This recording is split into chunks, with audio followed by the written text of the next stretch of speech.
In the bustling city of Abuja, Amanda was known as a powerhouse.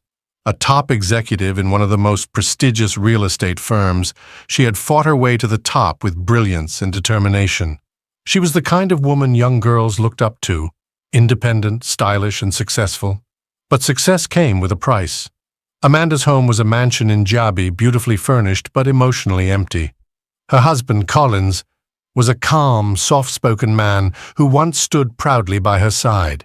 He had been her biggest cheerleader, sacrificing his own ambitions to support her rise. In the early years of their marriage, they were inseparable, laughing at silly jokes, taking midnight walks, and sharing dreams. But somewhere along the line, Amanda stopped looking at him the way she used to. Her laptop became her companion at night. Meetings became her priority, and travel schedules replaced family dinners. Collins tried. He cooked dinner some nights, sent romantic messages, even suggested weekend getaways, all of which Amanda ignored with the same response. "You know I'm doing this for us, right? Be patient, babe." But months turned into years. The space between them widened, and Amanda never noticed. To keep the house running smoothly in her absence, Amanda had hired Mariam, a young maid from Kwara State. Mariam was polite, well-mannered, and incredibly hard-working. She was the kind of maid who went beyond her duty, folding clothes perfectly, keeping the house spotless, and always asking if anything else was needed. Collins didn't notice her at first, but over time, Mariam's quiet kindness began to feel comforting. She always made sure his food was ready on time. She listened when he spoke, not because she had to, but because she genuinely cared. And when he looked sad, she noticed. Then, one rainy evening, everything changed. Collins came down with a fever. Amanda was in South Africa, attending a business summit. His calls went unanswered, his messages ignored. It was Mariam who rushed to his side with wet towels and herbal tea. She sat by his bed, prayed for him, and stayed up through the night to make sure he was breathing well. For the first time in a long while, Collins felt cared for. He started opening up to Mariam, not in a romantic way at first, but as someone who just needed to be heard. She listened with patience and never judged him. Day by day, the connection grew.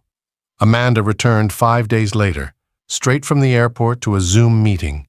She didn't even ask about his health. Collins began to drift further away emotionally. He stopped complaining, stopped asking for her time, and stopped fighting for her love. And Amanda, too blinded by work, didn't notice. One afternoon, Amanda returned home early and found Collins and Mariam sitting on the veranda laughing, the kind of deep, hearty laugh Amanda hadn't heard from him in years. Something inside her tightened. She watched from the car for a few minutes before stepping inside. That night, Amanda confronted Collins. "Collins, what's going on? Are you sleeping with her?" Collins didn't answer immediately. He looked at his wife, the woman he once adored, and sighed. "No, but I'm in love with her. And I didn't plan it, it just happened." Amanda froze.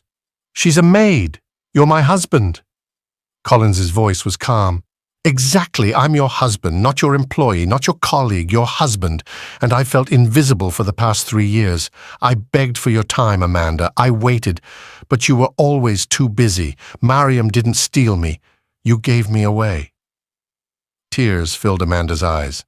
For the first time in a long time, she saw the pain in her husband's face, pain she had caused. Over the next few days, Amanda tried to fix things. She canceled meetings, cooked dinner, even booked a weekend getaway. But Collins had already let go. He was no longer emotionally tied to her. He had given his heart to someone who had time for it. Eventually, Collins made a decision that broke Amanda completely. He asked her to move out. "I need peace," he said. "And for once in my life, I'm choosing someone who chose me." Amanda begged. She wept. She promised change, but it was too late.